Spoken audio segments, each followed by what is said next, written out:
5 August যে আজকে নতুন স্বাধীনতার উদিত হয়েছিল তার প্রতিদান কি আজকে আমাদের সাথে এই টার্মিনেট আজকে 550 জন অফিসার আজকে রাস্তায় বসেছে।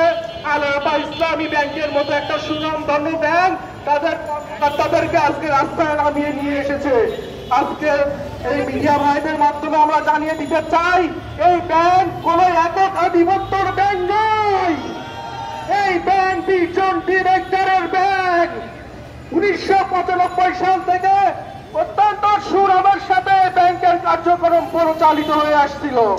আজকে আপনারা বৈষম্যের নামে কেন আজকে আমাদের ভিতরে এই বিরোধিতা সৃষ্টি করলেন? আজকে আপনাদের মাধ্যমে আমরা দেশবাসীকে জানিয়ে দিতে চাই এতদিন 20 জন ডিরেক্টরের সিদ্ধান্তে সবকিছু পরিচালিত হয়েছিল। আজকে কেন আপনারা একক মালিকানা ব্যাংকের মতো আমাদের পরে সমস্ত বোঝা চাপিয়ে দিচ্ছেন? আজ আমার ব্যাংক কোন দুঃসময়ের ভিতরে যে পার করেছে তখন আমাদের বেতন দিতে পারি নাই, এমন তো হয়নি। অন্যান্য ব্যাংকের মতো আমাদের তো তারল্যর সংকট হয়নি।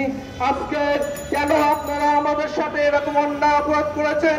আপনারা কি মনে করেন উচ্চ গতিতে বসে আপনাদের কর্মকাণ্ডের জন্য ব্যাংক এতটা তার সুনাম ধরে রাখতে পেরেছে? আমরা যদি আজকে বিভিন্ন ব্রাঞ্চ শাখা পর্যায় থেকে যদি লিড না দিতাম, আজকে যদি আমরা কঠোর পরিশ্রম না করতাম, তাহলে হয়তো আজকে আমরা এই সুন্দর একটা ব্যাংক আমরা বাংলাদেশের মানুষের জন্য উপহার দিতে পারতাম না। কিন্তু আপনারা কি করেছেন আমাদের সাথে? আজকে আপনারা বলতেছেন খরচ কমানোর জন্য কর্মী ছাঁটাই করেছেন। খরচ কমানোর জন্য যদি আপনারা কর্মী ছাঁটাই করে থাকতেন তাহলে আপনারা কেন নতুন করে এখন লকডাউন নিয়োগ দিচ্ছেন? 4-5টা ইনক্রিমেন্ট দিয়ে আর 5-6টা প্রমোশন দিয়ে আপনারা বড় পর্যায়ে কেন লোক নিয়োগ করছেন? এতে কি ব্যাংকের খরচ বাড়ছে না? আমরা এখানে সবাই রুট লেভেলের কর্মকর্তা কর্মচারী, আমাদের বেতন ভাতায় কতবার? আমরা তো এখানে কোটি টাকার মালিক হতে আসিনি, আমরা কোনো অসৎ উপায় হাসিল করার জন্য তো আসিনি। আমরা তো দেশ থেকে হাজার হাজার কোটি টাকা বাইরে পাচার করিনি, আমরা তো কোনো অন্যায় অপরাধের সাথে সম্পৃক্ত নই। কিন্তু কেন আপনারা এই বৈষম্য তৈরি করলেন?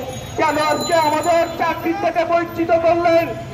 আপনাদেরকে জবাব দিতে হবে। আজকে আমি বাংলাদেশ ব্যাংকের চেয়ারম্যান মহোদয়কে এবং পরিচালক গভর্নরকে জানাতে চাই যে আজকে আমার আল-রাফা ইসলামী ব্যাংক এটা বাংলাদেশ ব্যাংকের রুলস মানে কিনা। বাংলাদেশ ব্যাংক 2022 সালের 20 জানুয়ারি সুস্পষ্টভাবে একটা সার্কুলার জারি করেছিল কর্মকর্তা কর্মচারীদের বেতন ভাতা প্রসঙ্গে। সেখানে সুস্পষ্ট